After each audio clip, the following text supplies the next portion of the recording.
ආදරෙන් සුරකින්න. ඉකු ටැබ්ලට්ස් භාවිතා කරන්න. IWS Aviation.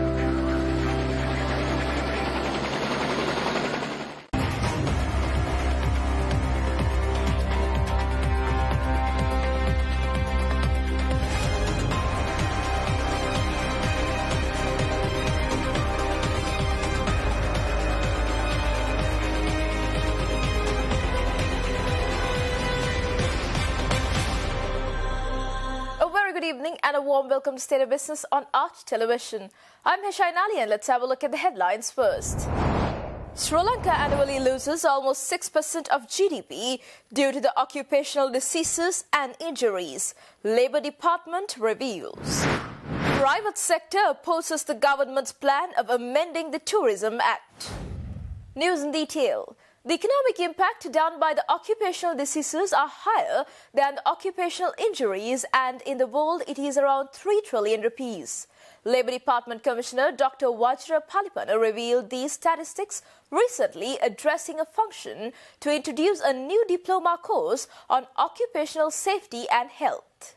More than 2 million workers die due to occupational diseases. So occupational diseases kill more workers than occupational injuries do.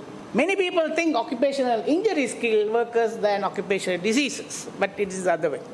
The economic impact of this tragedy, again I narrate ILO statistics. 4% of global GDP is lost due to occupational diseases and injuries, both fatal and non-fatal. I simply don't know what is the global GDP, but out of that, 4% is lost due to occupational causes. And it has been calculated to be $3 trillion US. With my very limited mathematics knowledge, I can't imagine what the trillion is.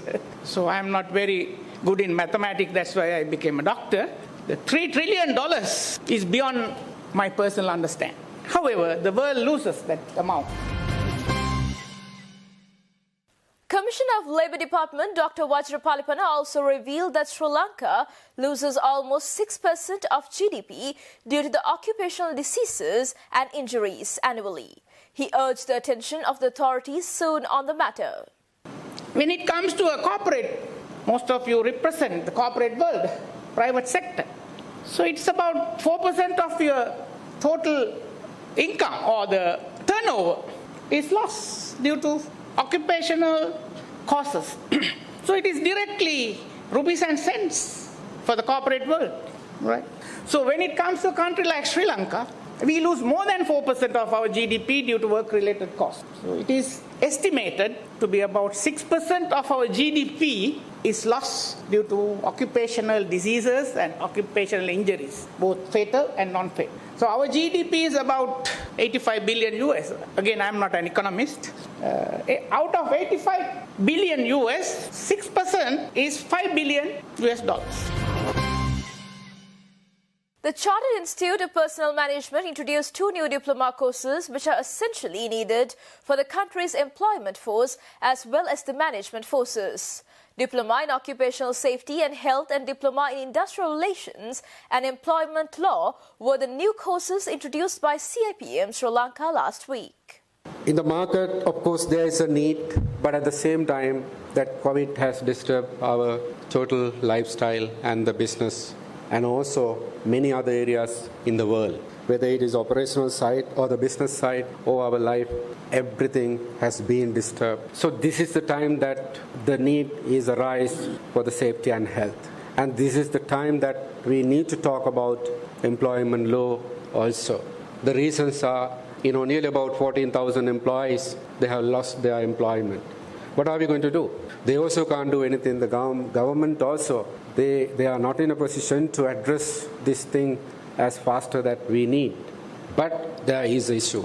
So then the employment law and industrial relations have become very critical for our leadership role. Because if you analyze that in Sri Lanka, industrial relations, in all these private sector organizations, it is managed by them very well. But unfortunately, the public sector, it's not yet managed.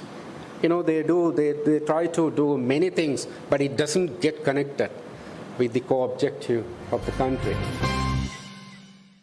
Stay tuned for more news right after this commercial break.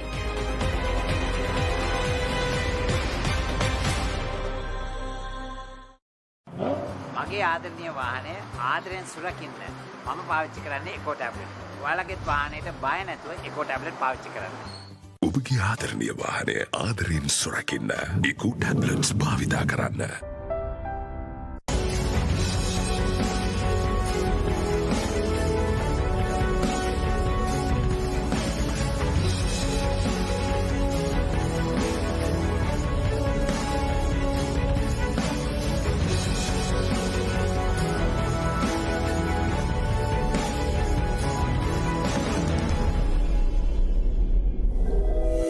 to 10, sponsored by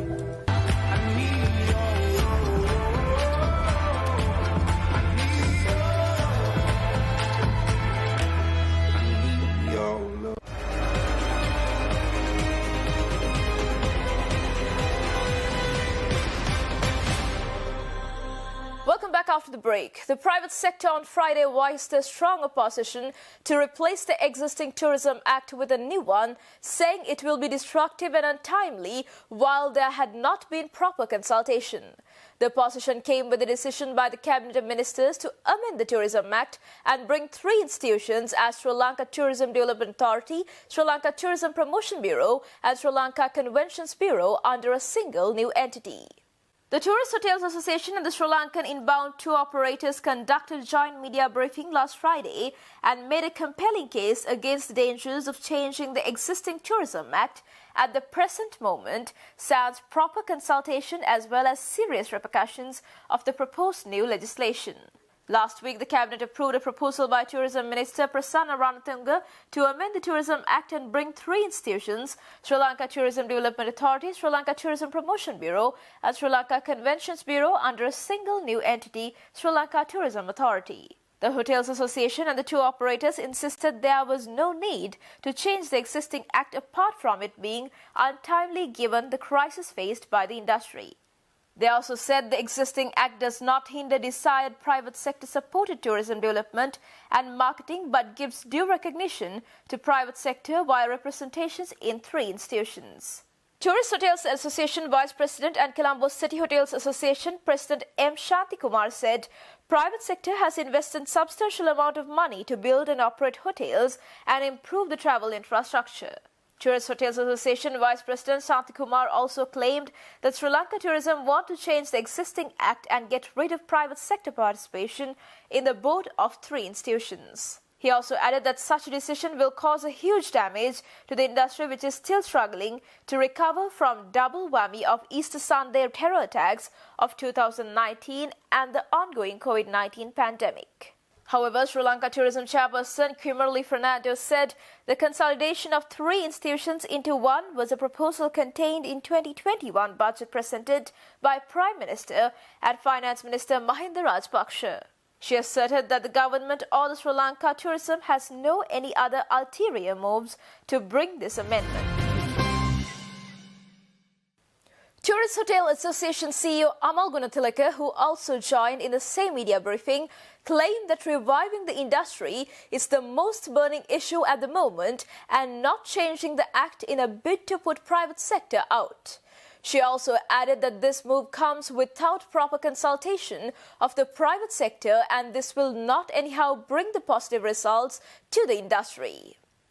Speaking to the media personnel in Colombo, CEO Amal Gunathilaka said that they need to save jobs, woo more tourists, help private sector with support in many ways. She pointed out that in fact private sector being represented in these institutions help to ensure proper checks and balances as well as ensure proper development of the tourism sector right throughout. She also complained that the sudden move had no any proper consultation of the private sector and they are totally against the move as it could be destructive on the tourism industry.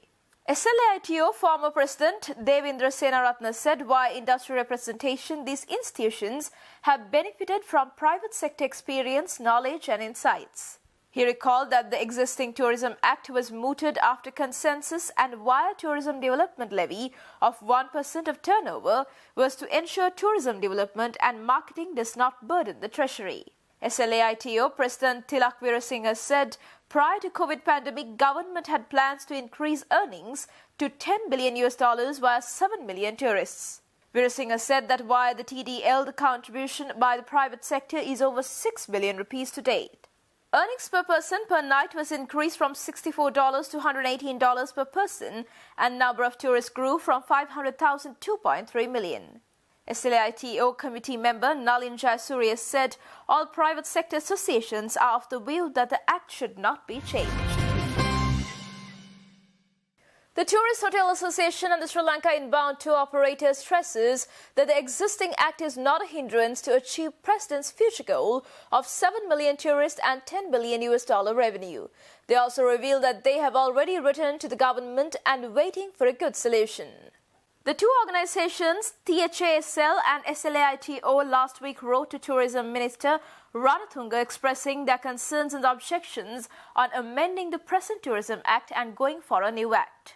They also said they will wait for a reply from the subject minister along with a copy of the draft new act. Two organizations also charged the boards of Tourism Development Authority and Tourism Promotion Bureau, saying that they were in the dark. They also said that the SLAITO and THASL members are the people who bring tourists to Sri Lanka via their own promotions in the absence of national campaigns and other assistance programs. THASL and SLAITO also added that they annually spend 2 billion rupees to promote the destination on their own collectively. They insisted that any change must be to the betterment of the 3 million dependents and not a few officials.